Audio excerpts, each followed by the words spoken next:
নয়নী সজনী তোমার দেখিয়া মাতাল হইয়া রাতের ঘুম গেল ইউরিয়া। আজকে প্রায় বলতেই পারি মানে এটা আমাদের খুব হেলদি একটা কম্পিটিশন। আমি এটাই বলবো যে চলচ্চিত্র বেশি বেশি আসছে।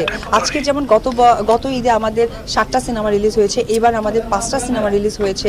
তো এই যে হলগুলো কিন্তু বাড়ছে এবং পরিবেশগুলো উন্নয়ন করা হচ্ছে।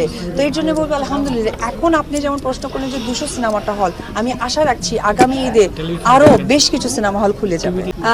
শাকিব খান আসলে আমার এই সিনেমা না, আমার জীবনের প্রথম শুরু থেকেই সে অনেক বেশি সাপোর্ট করেছে। যেমন কোটি টাকার কাবিনটা ছিল আমার তার সাথে প্রথম নায়ক হিসেবে কাজ করা, তখন থেকে সে কিন্তু আমার যখন নায়িকা ক্যারিয়ারটা স্টার্ট হয়েছে সে কিন্তু সাপোর্ট দিয়েছে।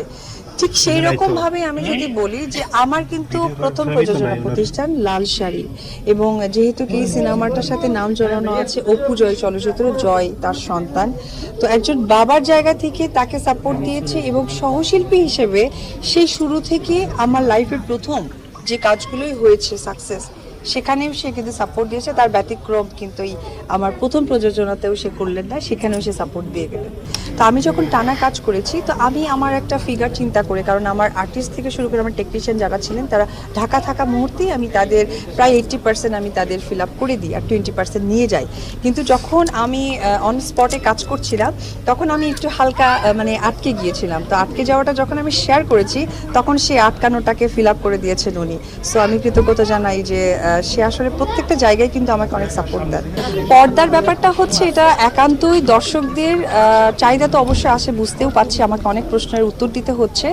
আর সেই জায়গা থেকে এটা পরিপূর্ণতা পাবে একজন প্রযোজক এবং একজন ডিরেক্টর যদি এটার উদ্যোগ নেয়, তাহলে সেই জায়গা থেকে আমার কোনো সমস্যা নেই। আসলে বললাম না যে একটা আর্টিস্টের তার নিজস্ব জায়গা থেকে তার অ্যাপিয়ারেন্সটা করে, সুতরাং এই উত্তরটা আমার জানা নেই।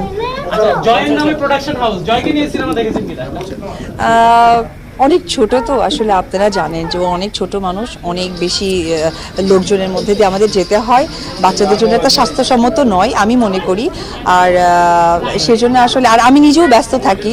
আর একটা মা যখন বাচ্চার সঙ্গে আসে, কারণ অন্যান্য অনেক বাচ্চারা এসেছে, সো আমি সেই বাচ্চাদেরকে ঘিরেই আমি বলি তারা হয়তো তার মাকে পরিপূর্ণভাবে পায়, আমি তো আমার সন্তানকে আমার কাজে এসে পরিপূর্ণতা পাবো না, যার জন্য আসলে বাচ্চাকে রেখে আসি। আমি সবসময় আমার সিনেমাকে তো অবশ্যই 100-100 দিব। তো বন্ধুরা, এই ভিডিওটি সম্পর্কে আপনাদের কি মতামত অবশ্যই নিজের কমেন্ট বক্সটিতে আপনাদের মতামত জানাতে ভুলবেন না।